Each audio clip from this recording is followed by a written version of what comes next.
မင်္ဂလာပါခင်ဗျာဒီ TCL 43လမ်းမှာ Google TV လေးနဲ့မိတ်ဆက်ပေးကြပါတယ်ဒီကောင်လေးက Android TV ဆိုပေမဲ့ဈေးတန်းအဖြစ်လည်းများတဲ့အထက်မှာပါပဲရည်သွေးကောင်းတဲ့ TV လေးလည်းဖြစ်ပါတယ်ပထမဆုံးဒီကောင်ကိုမြင်မြင်ချင်းသတိထားမိနိုင်တာကတော့ bezel-less ပေါ့နော်ဘေးပေါင်တွေလုံးဝမရှိတော့ဘူးအောက်ဘက်ကလွဲလို့ပေါ့နော် resolution ကတော့ 4K UHD ကိုမှ HDR 60Hz refresh rate နဲ့လာမယ်အထဲမှာတော့ AIPG processor ကိုသုံးထားတယ်အဲ့တော့ရုပ်ထွက်ပိုင်းမှာတော့အသေးစိတ်ထွက်တဲ့အရောင်တွေလည်းစူးစူးပြပြရှိပါတယ်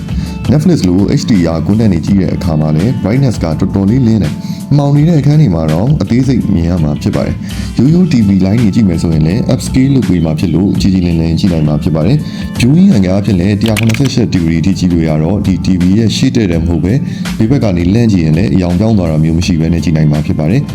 Operating system ကတော့ Google TV OS ကိုသုံးထားပါတယ်။ဒီ OS ကကြည့်ရတာရှင်းလင်းသလိုလူသုံးများတဲ့ application တော်တော်များများလည်းပါလာပြီးသားဖြစ်ပါတယ်။အကုန်လုံးအင်္ဂလိပ်စာလေးတွေနဲ့ဆိုတော့စိတ်ချမ်းသာဖို့လည်းကောင်းတယ်။ RAM 2GB storage 16GB ပါဝင်ပါတယ်။နောက်ပြီးတော့ကိုဖုန်းနဲ့ချိတ်ပြီးတော့ mirroring အနေနဲ့သုံးလို့ရတယ်။ဒီ T-Solo app ကနေဖုန်းနဲ့ Bluetooth ချိတ်ပြီးတော့သချင်းဖွင့်လို့ရတယ်။ DTV နဲ့ဘာလို့ချိတ်ပြီးဖွင့်နေတာလဲဆိုတော့ DTV မှာ 20W audio output နဲ့အတူ Dolby audio ပါတဲ့အတွက်ရှင်းလင်းပြသစွာကြားရမှာဖြစ်ပါတယ်။နောက်ထပ်သဘောကျဖို့ကောင်းတာကသချင်းဖွင့်ထားတဲ့အချိန်မှာ TV ကိုပိတ်ထားလို့လည်းရတယ်။ညီအားစားသက်သာတာပေါ့နော်။ပုံမှန်ဆိုရင်ဒီလို43လက်မှ Android TV ဆိုရင်12သိန်းကနေ